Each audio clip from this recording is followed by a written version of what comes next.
বাবাজিরা রে আমার, আমার আল্লাহ বলেন আতিউল্লাহ, তোমরা আল্লাহকে মানো, ওয়া আতিউর রাসূল, রাসূলের মানো, ওয়া উলিল আমরি মিনকুম, তোমাদের মধ্যে যারা ওলি আল্লাহ তাদেরকেও মানো। এই যুগে কয় ওলি আল্লাহ কিসের? পিসা বাবার কি, মুরিদ আবার কি, পীর মুরিদে সেরেক, নাউজুবিল্লাহ বলতেন না? আর একটু জোরে বলেন না? আমার ভাইয়েরা, আল্লাহ নবী মানে যারা, আল্লাহ মানে তারা, ওলি মানে যারা, নবীও মানে তারা। ওলি আল্লাহ যারা মানে না তারা নবীও মানে না, তারা আল্লাহও মানে না। কথা ঠিক কিনা বলেন? আমার আল্লাহ বলেন তোমরা আল্লাহরে মানো, তোমরা নবীরা মানো, ওলি আল্লাহদেরকে মানো, মাযহাবের ইমামদেরকে মানো। এই যুগে আবার বলে মাযহাব আবার কি? ইমাম আবু হানিফা কি, ইমাম শাফি কি মানে না, মাযহাব বোঝে না। মাযহাবের বাহিরে চলার ক্ষমতা কারো নাই। যারা মাযহাব মানে না তারা ইসলাম মানে না, যারা মাযহাব মানে না তারা শরীয়ত মানে না, তারা যা মানে সব তাদের মন গড়া। কথা কি কিনা বলেন?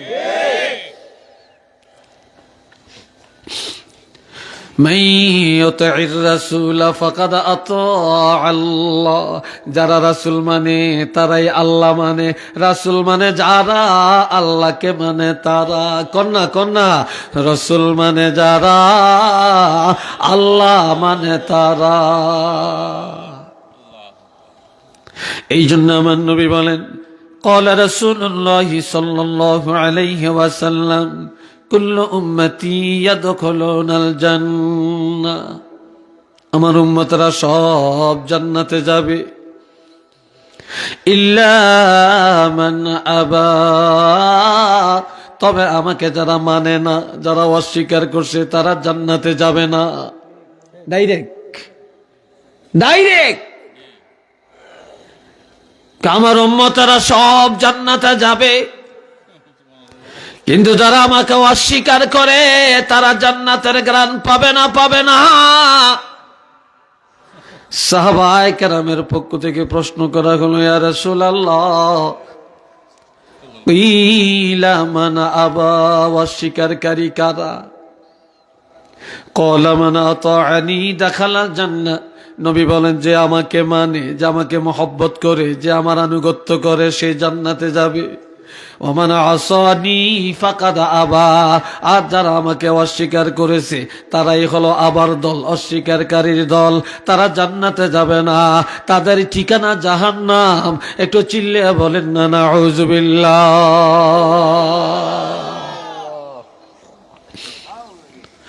وقال رسول الله صلى الله عليه وسلم মান তারাকা সুন্নতি ফালাইসা মিন্নি, কয় যে আমার সুন্নতকে, আমার আদর্শকে অমান্য করে সে আমার উম্মত না। আরেক হাদিসে রাসূল বলেন মান আহইয়া সুন্নতি ফাকাদ আহইয়ানি, কয় যে আমার সুন্নতের দুনিয়াতে জিন্দা করলো সে যেন আমাকে তার কাছে জিন্দা রাখলো। সুবহানাল্লাহ বলতেন না? যার কাছে সুন্নত আছে তার কাছে নবী আছে, যার কাছে সুন্নত নাই, নবীর প্রেম ভালোবাসা নাই, তার কাছে আমার নবীও নাই, নাই নবীও নাই। ঠিক কিনা বলেন? যার মাথায় টুপি আছে তার কাছে নবী আছে, যার মুখে দাঁড়িয়ে আছে তার কাছে নবী আছে, যার কাছে নবীর সুন্নতি পোশাক আছে তার কাছে নবী আছে। আমার ভাইয়েরা, যার মধ্যে সুন্নত নাই তার মধ্যে নবী নাই, যার মধ্যে সুন্নত নাই তার মধ্যে শয়তান আছে। কথা ঠিক কিনা বলে? এই জন্য আমার নবী বলেন ক্বালা রাসূলুল্লাহ সাল্লাল্লাহু আলাইহি ওয়াসাল্লাম মান আহাব্বা সুন্নতি ফাকাদ আহাব্বানি, যে আমার সুন্নতকে ভালোবাসে সে আমাকে ভালোবাসে, আর ওমান আহাব্বানি কানা মাই ফিল জান্নাহ, যে আমাকে ভালোবাসে সে আমি রাসূলের সাথে জান্নাতে যাবে। আমার নবীর সাথে আমরা জান্নাতে যাইতে চাই কিনা? একটু জোরে বলেন, কারা কারা জান্নাতে যাইতে চাই? একটু হাতটা তুলে দেখায়। নারায়ে তাকবীর, নারায়ে তাকবীর, নারায়ে রিসালাত। আল্লাহ কবুল করেন, উচ্চ আওয়াজে বলেন আমিন। মহব্বতে পড়েন আল্লাহুম্মা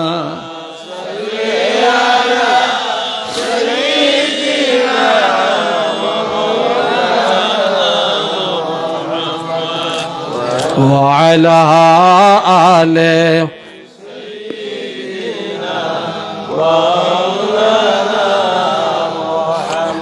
এ জগতে নবীজির জন্য যাদের মায়া লাগে না, রোজ হাসরে তারা সবাই নবীজির শাফাত পাবে না। আল্লাহুম্মা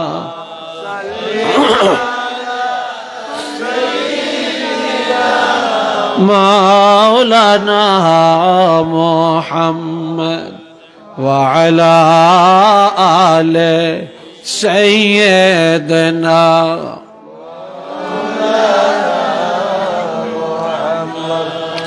তাফসীর ইবনে কাসির একটা সাপ জান্নাতে যাবে। কে? জোরে কোন? একটা মাকড়সা জান্নাতে যাবে, একটা কবুতর জান্নাতে যাবে, একটা কুকুর জান্নাতে যাবে। রে ভাইয়েরা আমার, সেদিন কুকুর জান্নাতে যাবে, নবীদেরকে বা সৎ সঙ্গ লাভ করার কারণে। সাপ জান্নাতে যাবে নবীর প্রেমের কারণে। মাকড়সা জান্নাতে যাবে নবীর ভালোবাসার কারণে। কবুতর জান্নাতে যাবে নবীর প্রেমের কারণে। আর উম্মত নাম দিয়া জাহান্নামে যাবে একমাত্র নবীর সাথে দুশমনি করার কারণে। ঠিক নি? কোন সাপটা জান্নাতে যাবে রে? আল্লাহর হাবিব রাহমাতুল্লিল আলামিনের দাদা যখন ইন্তেকাল করেন, দাদার ইন্তেকালের পর এর আগে মা হারাইলেন, বাপ হারাইলেন, চাচা হারাইলেন। দাদার ইন্তেকালের পর 8 বছরের নবী দৌড়াইয়া দৌড়াইয়া পিছে পিছে যায়, চোখের পানি ছেড়ে ছেড়ে কাঁদে। নরম পাও মোবারক গরমে পায়ে পশকা ফুটে যায়। নবী হাঁটতে পারল না, দাদার লাশটা পাঞ্জা করে ধরে কাঁদে আর বলে, দাদা আমি মুহাম্মাদুর রাসূলুল্লাহকে কার হাতে রেখে যান? এই বলে পাহাড়ের পাদদেশে নবী শুয়ে পড়লেন। আর প্রচন্ড রোদ, নবীকে বাতাস করার কেউ নাই রে, ছাতি মাথায় ধরার কেউ নেই। এই সময় একটা সাপ গর্তের ভিতর থেকে বের হইয়া আমার প্রাণের নবী রাহমাতুল্লিল আলামিনের চেহারা মোবারকের উপরে এই সাপটা তার মাথায় 70 ধরে শেওড়া করে স্যাবডা করে নবীজির চেহারা মোবারক উপরে ধরে রাখছে। নবীর চেহারা মোবারকে যেন রৌদ্রের আলো না পড়ে। কি মহব্বত! হিজরতের রাত্রি রওনা করলেন মদিনায়।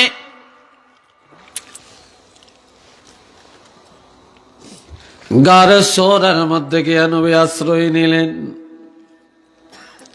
সিদ্দিক আকবর নবীকে এত ভালোবাসলেন, ইয়া রাসূল আল্লাহ, আপনি আগে যাবেন না আমি আগে যাই? গর্তের ভিতরে সাপ থাকতে পারে, আমি আবু বকরের জীবদ্দশায় যদি আপনাকে সাপে দংশন করে আল্লাহর কাছে আমি কি জবাব দিব? সিদ্দিক আকবর গর্তে ঢুকে পড়লেন, আমার নবীও গর্তে ঢুকলেন। নবীজি সিদ্দিক আকবর রাদিয়াল্লাহু উরুর উপরে, রানের উপরে মাথা মোবারক রেখে ঘুমায়। এই সময় নজর করে দেখে গর্তের ভিতরে সাপের গাঁড়া, আর আমার নবীকে সাপে দংশন করবে এই মনের অভিপ্রায় সিদ্দিক আকবরের গায়ের জামা চাদরটা ছিঁড়ে ছিঁড়ে গর্তের মুখগুলো মেরে দেয়। এবার নেকড়া শেষ হয়ে যায়, একটা গর্ত এখনো বাকি। ওই গর্তের মুখে হযরত আবু বকর পায়ের গোড়ালি দিয়া ওই গর্তটা মেরে দেয়। আর ওই গর্তের ভিতরে ছিল সাপ। সিদ্দিক আকবরকে একটা নয়, দুইটা নয়, 90টা কামড় দিয়েছে। কয়টা? আরো আসতে কর। 90টা কামড় দেওয়ার পরে পাও সরায় না, পুরা শরীরে কালো বিবর্ণ বিষাক্ত। সিদ্দিক আকবর ব্যথায় যন্ত্রণায় অস্থির হইয়া কাঁদে, আর আমার নবীজির ঘুম ভেঙে যায় রে। নজর করে দেখে আবু বকর চোখের পানি ফেলে ফেলে কান্দে, চেহারাটা কালো, পুরা বডি কালো। আবু বকর, ও আবু বকর, তোমাকে এমন দেখাচ্ছে কেন রে? সিদ্দিক আকবর বলে, ইয়া রাসূলুল্লাহ, বিষাক্ত সাপের গাঁড়া আপনাকে দংশন করবে। আমার জীবদ্দশায় আমি এটা কিভাবে মেনে নিব গো? ও নবী, আমার জীবন চলে যাইতে পারে, আমার জীবনের মায়া নাই, আমি আমার জীবনের চেয়েও তো বেশি মায়া আপনাকে করি। লা ইউমিনু আহাদুকুম হাত্তা আকুনা আহাব্বা ইলাইহি মিন ওয়ালিদিহি ওয়া ওয়ালাদিহি ওয়ান নাসি আজমাইন। হযরত আনাস রাদিয়াল্লাহু থেকে হাদিস, হাদিসটা বুখারী মুসলিমের হাদিস। আল্লাহর হাবিব ইরশাদ করেন, তোমাদের মধ্যে কেউ ঈমানদার হতে পারবে না, পারবে না, পারবে না যতক্ষণ পর্যন্ত আমি রাসূলুল্লাহ তার পিতামাতা, সন্তানাদি, টাকা পয়সা, ধন দৌলত, দুনিয়ার সব কিছু থেকে আমি বেশি প্রিয় না হব, বেশি মহব্বত আমাকে না করবে, ততক্ষণ পর্যন্ত ঈমানদার হতে পারবে না। তাহলে ঈমানদার হওয়ার জন্য শর্ত হলো আমার নবীর ভালোবাসা। একটু চিল্লে বলেন না সুবহানাল্লাহ।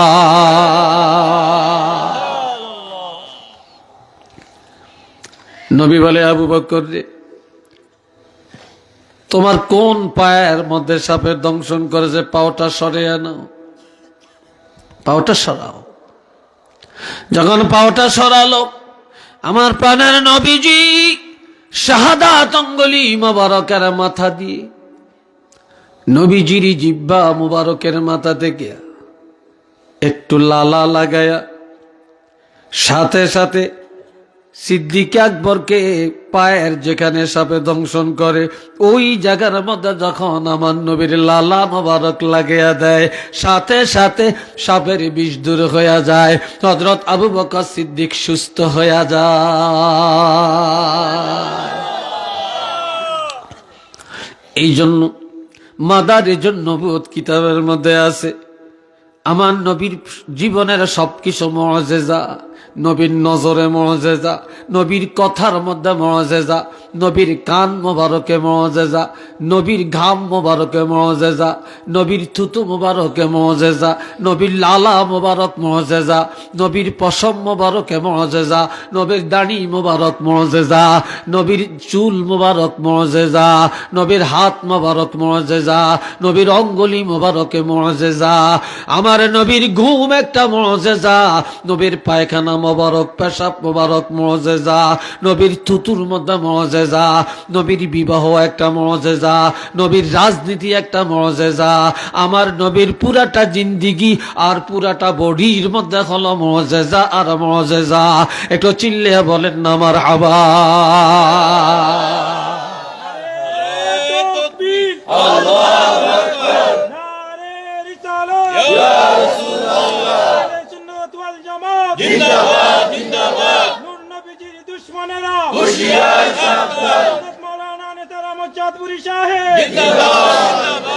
সাপটা বের হয়ে আসছে, সাপটা বের হইয়া আমার প্রাণের নবী রহমাতুল লিল আলামিনের দিকে তাকায়া ওই সাপটার জবান খুলে যায়।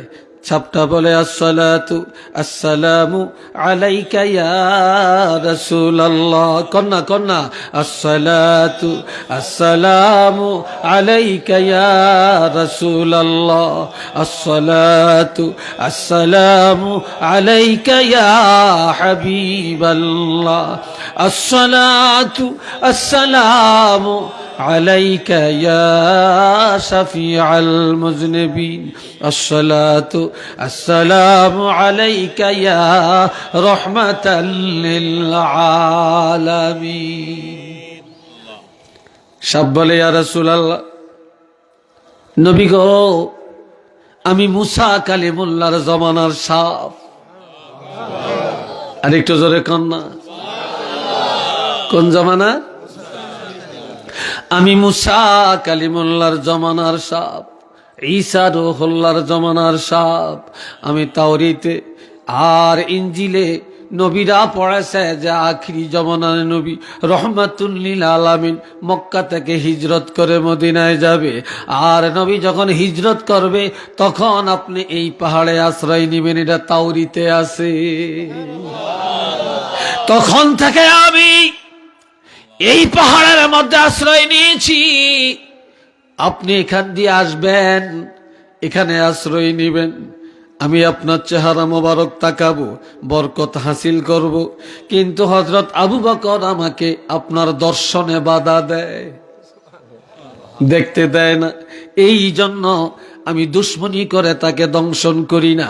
আমি সিদ্দিক আকবরকে বারবার ঠোকর মেরেছি, বারবার ঠোকর মেরেছি যে আবু বকর রে তুমি পাওটা সরে আনাও, আল্লাহর হাবিবের মোহব্বতে নজর করার সুযোগ দিয়ে দাও।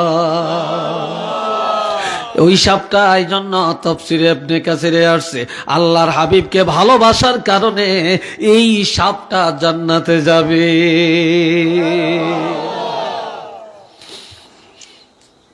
তাই সাপ হইয়া জান্নাতে যাইব।